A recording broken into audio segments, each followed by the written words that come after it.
1,000-year reign of Jesus Christ. I'm the only person in the world who has been revealed to what this actually means. So if you know anybody that talks about the 1,000-year reign, send them this video. Come check out my other videos. Give me a follow. I've got everything leading up to and about this and after this, during this, all of it. But let's start out with the word 1,000. That's actually just a simple translation error, which I'll get into as we go along in this video. But what was the reign of Christ? Whatever Jesus said on earth is what the book of Revelation is about. So what was the reign of Christ? He said whenever he came back in the glory of his Father with all of his holy angels, then he would sit down on the throne of his glory. What's that? That's the reign of Christ. He said whenever he did that, they would be given 12 thrones to judge the 12 tribes of Israel. Right? He said again that they would sit down in his kingdom with him, sup at his table, and sit upon thrones judging the 12 tribes of Israel. This is what it means in the book of Revelation, whenever he said that as he sat down on his Father's throne, they would sit down on the throne with him, and they would break the nations into shivers. This is Israel being destroyed. And when did this happen? 66 AD, on the 21st day of Artemisius, as is recorded in history. In 66 AD, there were armies and chariots and soldiers running on the clouds in shining armor, circling the cities in Israel. When? Exactly whenever Jesus said that it would happen.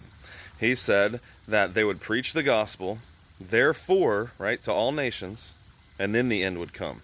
Therefore, when they saw the abomination of desolation, or as Luke said, whenever they saw the armies come to Jerusalem, flee Judea. The gospel preachers would preach until the armies came, and then they would flee. No more gospel preachers. Now, this video is about the 1,000-year reign. If I really got into it, this video would be an hour long, because the 1,000-year reign isn't just something you can say in a couple sentences.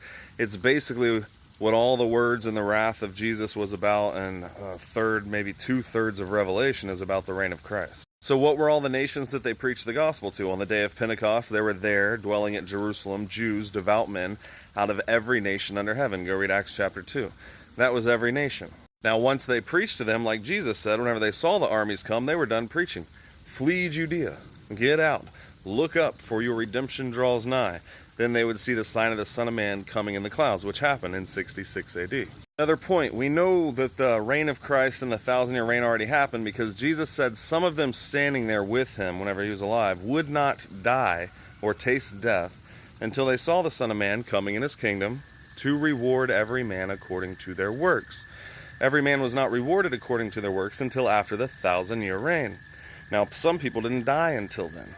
They didn't live to be 1,000 years old. Some people did not die until after the reign of Christ. Again, we know that Satan was defeated back then because Jesus said 2,000 years ago, now is the judgment of this world. Now shall the prince of this world be cast out.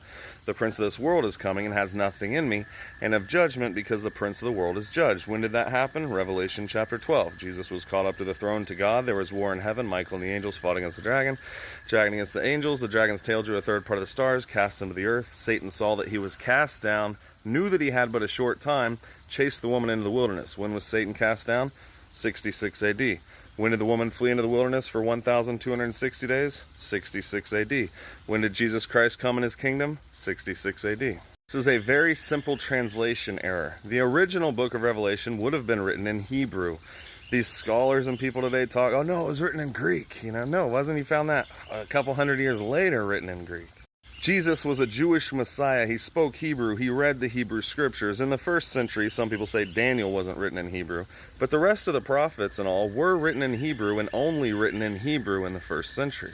And the book of Revelation is about those prophecies. Anything that you find in Revelation, you find in the prophets in the Old Testament, whether the 4 horsemen or the olive trees or whatever it is, it's there. It comes from back there. That's why I said you've tried them, which say they are Jews and are not, and have found them liars. Imagine a Jewish Messiah not speaking Hebrew in the first century. Imagine the apostles not speaking Hebrew. They spoke Hebrew. They read Hebrew scriptures. Even whenever Paul, who was very learned, a Roman, a Herodian, very learned, a Pharisee, right? Even whenever he was speaking to the ruler said, hey, can I talk with you? The ruler said, can you speak Greek? Like, would have been amazed because Paul could speak Greek. That's how, there weren't a lot of Hebrews out there speaking Greek like everybody thinks. Anyway, one of the words for 1,000 in Hebrew was Eleph, and this is the same word as tribes, just like Jesus said on earth. He said whenever he returned in his kingdom, they would be given 12 thrones to judge the 12 Eleph of Israel. It could have been the exact same word. So, whenever Revelation was written in Hebrew, it said Eleph and reign is judgment. Same word for reign is judgment. Same word for 1,000 is tribes. So it was the judgment of the tribes. Jesus Christ did a short work on the earth, delivered the kingdom back to the Father. What was the reign of Christ? It was judging the 12 tribes of Israel. That's whenever he sat on his throne. That's whenever they sat down on thrones with him, and they judged the 12 tribes of Israel. So again, the word Aleph can be translated because Hebrew was letters and numbers. So Aleph, whenever the translators translated it, they look at this word, and now if they translate it as a number, it means 1,000. If they translate it as a word, it means tribes. Now Satan was thrown into the bottomless pit. When? Whenever he chased the woman into the wilderness in 66 AD, the earth swallowed up the flood that Satan cast out of his mouth, and they had a place prepared away from the face of the serpent. He could not deceive the nations any longer. So what did he do? He gave his power to the beast. So while he was in the bottomless pit, he gave his power unto the beast. Satan gave the beast his power, his seat, and great authority. That's why Satan had 7 heads and 10 horns. The beast had 7 heads and 10 horns. So what was the reign of Christ and what was his wrath? Whenever the Gentile armies came to Jerusalem in 66 AD, there was great wrath upon this people, the Jews. That was the wrath of the Lamb. Jesus Christ got power over the nations, and he defeated Israel. He reigned, and they broke them into shivers. And they judged the 12 tribes of Israel. Just like it said in Revelation. As Jesus said on earth, whenever the Gentiles came, there would be great wrath upon that people. The Gentiles would trample the city underfoot until the times of the Gentiles were fulfilled. In Revelation, it tells you how long that would be. John, arise, measure the temple, the altar, and them that worship therein, but the court that is without the temple leave out, for it's given unto the Gentiles, and they shall trample the holy city underfoot for 42 months. Now, as they were doing that with the wrath of the Lamb, that's the wrath of the Lamb, the iron kingdom, the rod of iron. He got power over Rome to destroy Israel.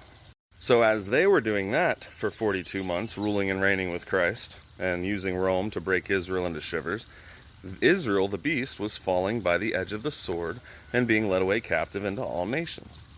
And the beast was given power to continue for 42 months and blaspheme his name, his tabernacle, because they sat in the temple for 42 months. And they fell by the edge of the sword, and they were led away captive into all nations. Then at the end of the war, Satan was let back up out of his pit, and he gathered the armies together with the beast and the false prophet. He was the 8th head on the beast. He was of the 7, went into perdition, right? But whenever he came back up out, he gathered all of Jerusalem, all of Israel together for Passover for this final siege. This is Armageddon. It means Hill of Megiddo. It was a siege that happened whenever the Israelites were delivered from Egypt, right? And then the Egyptians went up and sieged Megiddo in the valley of Megiddo, built walls around them and stuff. Well, Satan gathered all of Israel together, and they all came to Israel. And if you look up Gog and Magog, which happens after the 1,000-year reign, you look up Gog and Magog, it'll tell you that they fell on the hills of Jerusalem. So he gathered them together for Armageddon, for the hill of Megiddo, and just like Egypt did, they built walls around them. As Jesus said on earth, he walked up to that Jerusalem and he wept. He said, since you didn't know the time of your visitation, the armies are going to come and compass them round, cast a trench about them, keep them in on every side, and lay them even with the ground and their children within them. Behold, or not one stone would be left upon another. And that's what the Romans did. They built a wall around them, kept them in on every side, sieged them for about 5 months. Right? And they brought all Israel from all over the world there. And this video is a whole lot longer than I wanted it to be. Like I said, there's just so much that you can say about the reign of Christ, but it's just a bad translation. It doesn't mean 1,000, it means tribes. And then after he was done, see, I don't have enough time on this. Like I said, check out my other videos. Go check out my YouTube. It's my name, Derek Jester, and I explain everything, all this stuff intricately. But one more point. Jesus said not one jot or tittle would pass from the law until heaven and earth passed away. Well, we see that there's a new heaven and a new earth after the 1,000-year reign, after Satan's defeated, thrown into the lake of fire, which Isaiah chapter 27 will tell us that happened whenever the altar was burned. Right? So then there's a new heaven, new earth, because they went up into New Jerusalem and they've been in heaven the whole time. But I'm almost out of time. This is the last point. Jesus said heaven and earth would not pass. He said not one jot or tittle would pass from the law until heaven and earth passed away. Well, the temple was destroyed. The sacrifice was taken away. All that's done. The genealogy's gone. The priesthood's gone. No Levites.